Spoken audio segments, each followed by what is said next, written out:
Here's the question: why whiteboard? And here's the answer. Learning is easier when something is fun, and whiteboard video is both fun and engaging. Video scribing speaks to the eyes and the ears. It can break down barriers to understanding, conveying complex information very simply. It will, quite literally, draw in your audience and capture their interest throughout.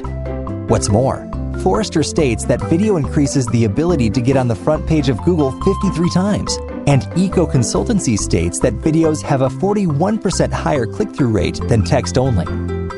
A scribe reveals information gradually, sparking curiosity and allowing information to be processed bit by bit. The viewer completion effect kicks in. Processing at a deeper level means you're more likely to remember and respond.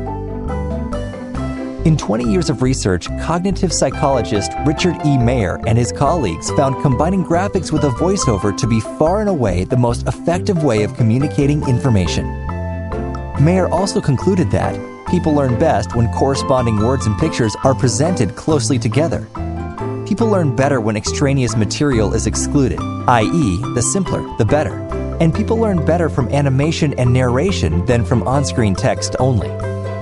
If you have a complex idea to share, a service to introduce, or maybe a process that needs to be explained in a way that helps improve retention, make it entertaining and memorable. Try whiteboard animation. It works.